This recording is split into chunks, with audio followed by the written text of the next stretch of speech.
जीवन की चुनौतियों का सामना करना। कितनी ही बार हम स्वयं को या अपने परिवार के सदस्यों को छोटी मोटी तकलीफों के बारे में शिकायत करते हुए देखते हैं।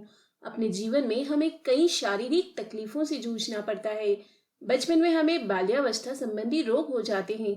बड़ी उम्र में भी हमें अनेक बीमारियां झेलनी पड़ती हैं।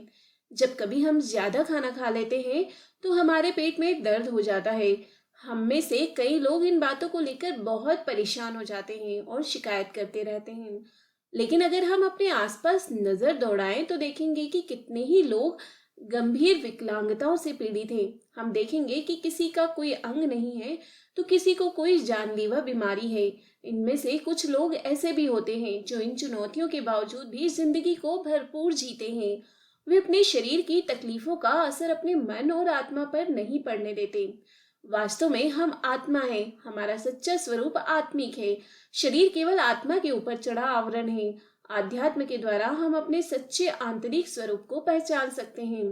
ध्यान, अभ्यास और प्रार्थना की मदद से हम अपनी आत्मा को शरीर से अलग कर सकते हैं, ताकि हम यह जान सकें कि वास्तव में हम हैं कौन।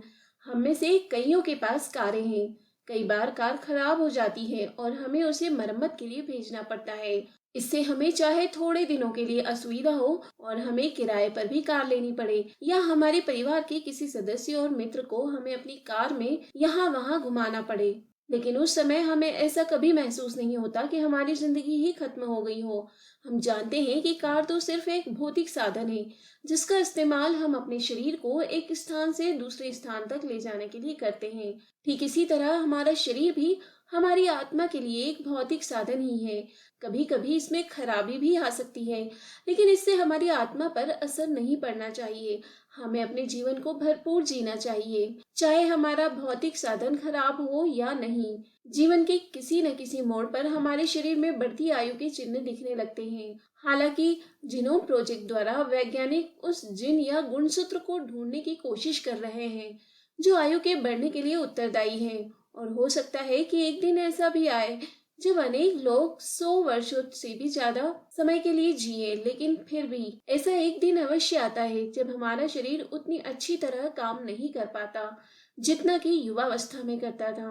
परंतु हमें इस बात से निराश नहीं होना चाहिए। वृद्धावस्था में कई लोगों का स्वास्थ्य अच्छा नहीं रहता, लेकिन यह बात उन्हें अपनी आत्मा की शांति प्राप्त करने से नहीं रोक पाती।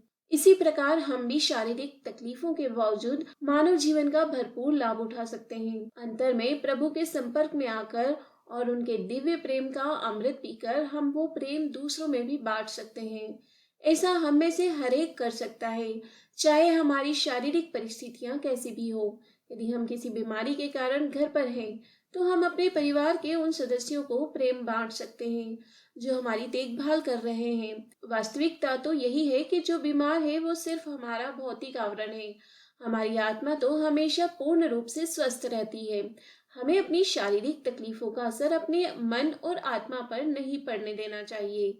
एक आशावादी और सकारात्मक रवैया अपनाते हुए हम इन तकलीफों पर विजय पाकर अपने और दूसरों के जीवन में खुशियां ला सकते हैं।